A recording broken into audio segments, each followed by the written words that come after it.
Elle se déplace du côté court au côté jardin pour couvrir tous les angles de la nouvelle. Pour savoir et comprendre, Sophie Durocher.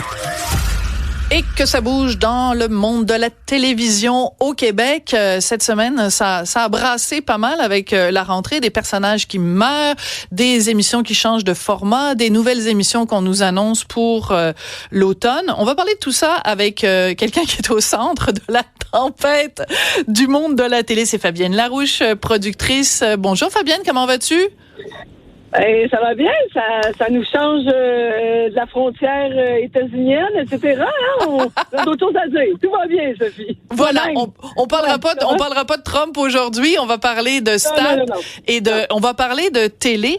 Oui. Écoute, on va commencer, Fabienne, par cette nouvelle qui a quand même surpris tout le monde, le fait que Stat, que tu produis évidemment avec ton conjoint Michel Trudeau, vous produisez tous les deux cette émission-là avec Etios, à partir de l'automne de cette année, ce sera non plus une hebdomadaire, mais une émission 1 heure par semaine. Toi, t'en as tellement fait des émissions. Pourquoi ce changement-là, Fabienne? En fait, c'est une discussion qu'on a eue avec Suzanne et Marie-André. Il y a au mois d'octobre, en fait, pas octobre-novembre. Je te dirais novembre. Parce que Marie-André, a toujours fait des 3 années. Tu sais, elle a fait 3 ans, elle a écrit 3 ans de trop. On sait que c'est 3 ans. 3 ans de trop, 3 ans de sans rendez-vous. Et là, on arrivait à la 3e année, tu sais, de Stat.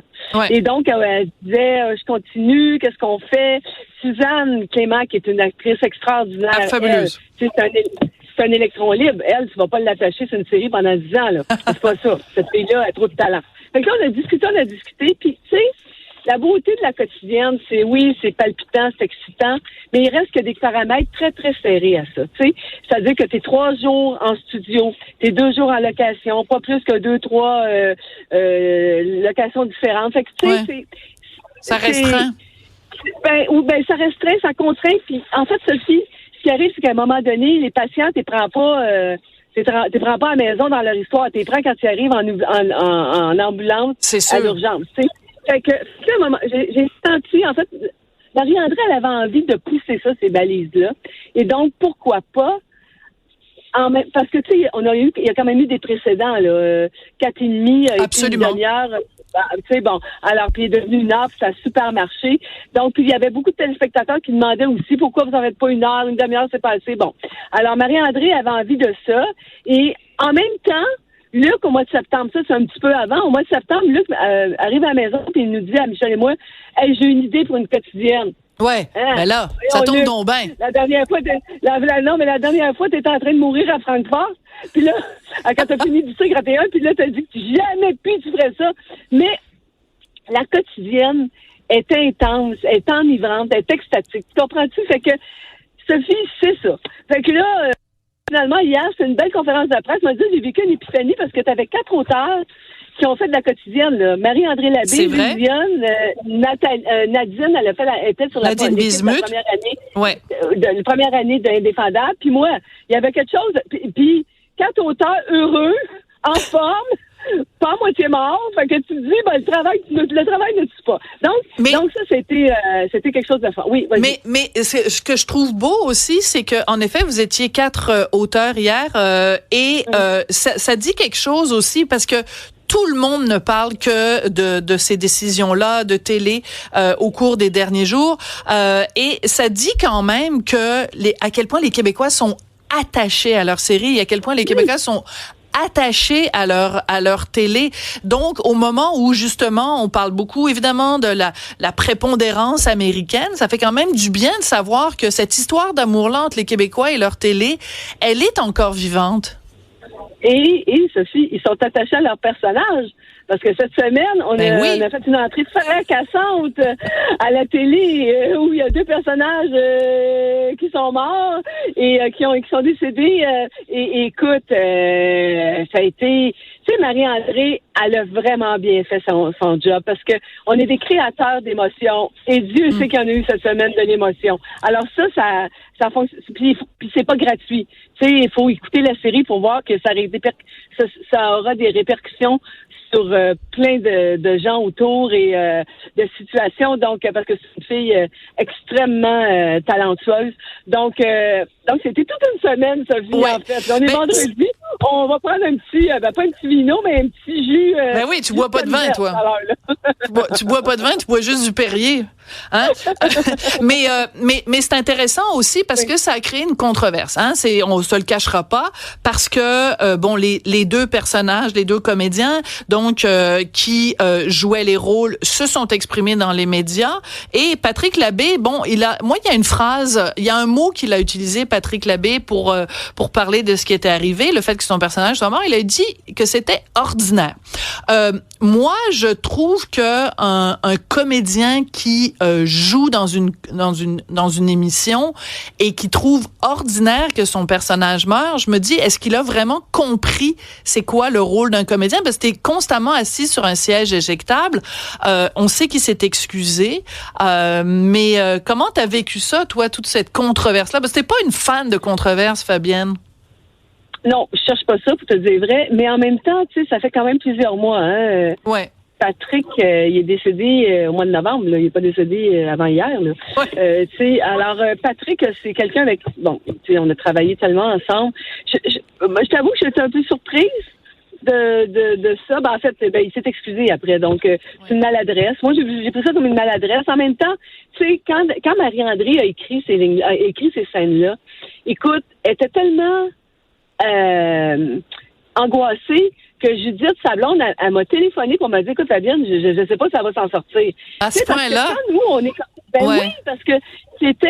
Puis là, moi, quand j'ai lu ça, j'étais bouleversée, mais puis plus encore, quand j'ai vu les premiers montages, j'ai fait « Oh my God! » J'ai eu les larmes aux yeux. Tu sais, Luc Dionne, hier, il a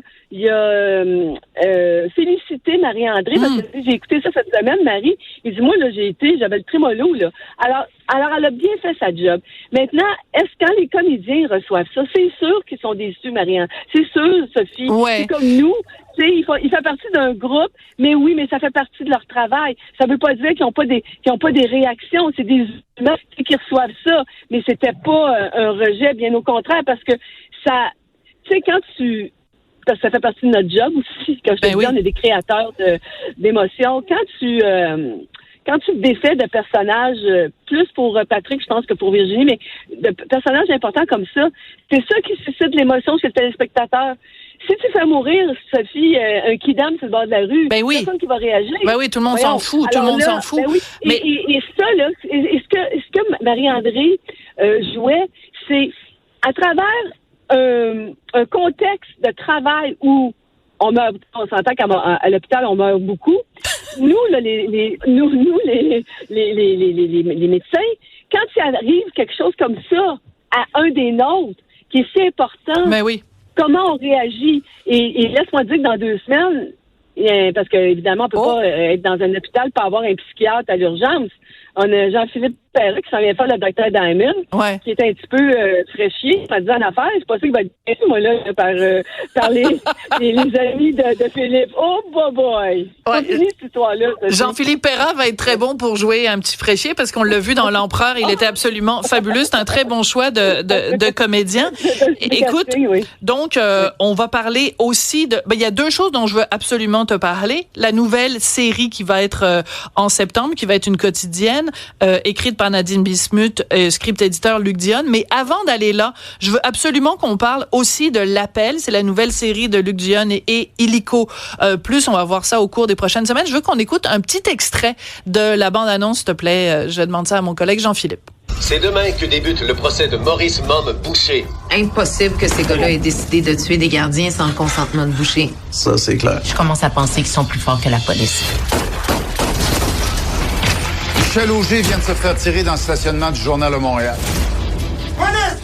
Et c'est drôle parce que en ce moment même, moi, je suis dans les locaux de Cube, qui sont dans les anciens locaux du Journal de Montréal. Et quand on stationne tous les jours dans le stationnement du Journal de Montréal, c'est à quelques centimètres de là où le collègue Michel Auger s'est fait tirer.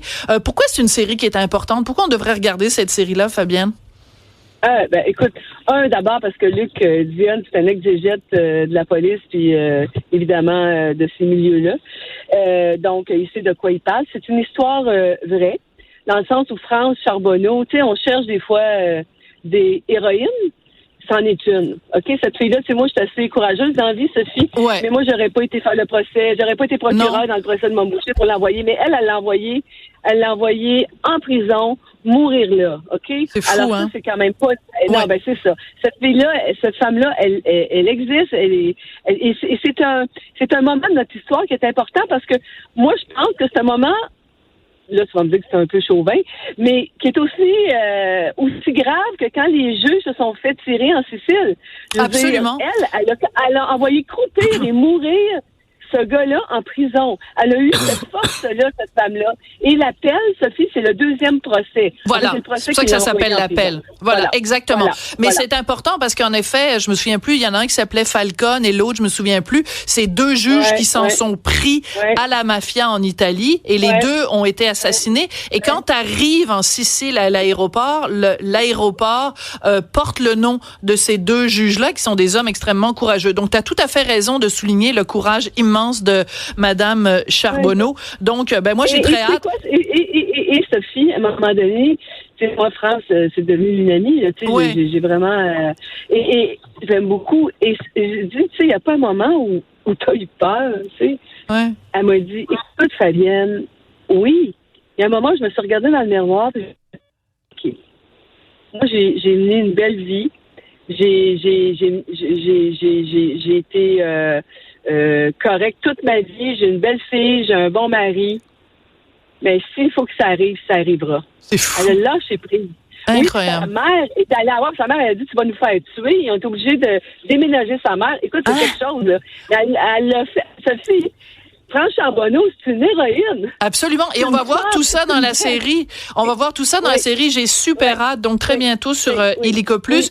Fabienne, juste entre toi et moi, là. Hein? Entre toi et moi, puis la boîte à bois. Ça parle de quoi, la nouvelle série de Nadine Bismuth, script-éditeur Luc Dionne? Dans quel milieu ça se situe? Ah oui, donc! Le script-éditeur Luc Dionne, il a dit qu'il a raconté à un de ses amis. Il a donné un hint sur une histoire. Et cette histoire-là, il l'a vu dans une série, là. Et ça a été volé. Fabienne, je te jure, il y a 20 ans, on n'aurait jamais pensé à ça. Fait que, alors là, Motu, c'est bouche cousue. Mais Fabienne, est-ce que ça t'est déjà arrivé, toi, de parler de quelque chose que tu avais mis, je sais pas, soit dans Virginie, soit dans une des séries que tu as écrites, et que à un moment donné, tu t'es dit, je me suis trop ouvert la trappe et quelqu'un en a parlé ou ça a fuité dans les médias. Est-ce que toi, ça t'est déjà arrivé? Non, parce que je suis trop vite. J'écris trop vite. Ils n'ont pas le temps. C'est comme je tire. Tu tires plus vite que tu veux. Oui, t'es la Lucky Luke. C'est mon ombre. T'es la Lucky Luke de la télé. Bon, en tout cas. Même j'étais surprise. J'ai dit, Luc, vraiment? Ben, moi, ça me surprend. Mais moi, ça me surprend de la part de Luc Dionne. Qu'est-ce qu'il y avait d'affaire à aller s'ouvrir la trappe? Il doit le savoir. Mais Sophie, Luc, là, sous ses airs de gros matamor, là, c'est un naïf, c'est un doux, c'est un sensible. Ouais. Bon, on est très content de savoir que ça se passe dans le milieu de... voilà, il y en a beaucoup, hein? Les ballerines. Il y en a beaucoup. Les ballerines. Dans le milieu de la danse. Hey, merci beaucoup, Fabienne. Hey, Sophie, je pense qu'on va aller proche de Mar-a-Lago. C'est une blague. Ah, tiens, peut-être quelque chose qui se passe en politique américaine. Ben non, ça m'étonnerait. Fabienne, merci beaucoup de nous avoir parlé aujourd'hui. Donc, on va suivre ça. Évidemment, les rebondissements dans Stat, les changements en septembre, mais aussi très bientôt sur Illico Plus, l'appel, la nouvelle série de Luc Dionne. Merci beaucoup. Passe une excellente fin de semaine. Merci. Toi aussi. Bye-bye.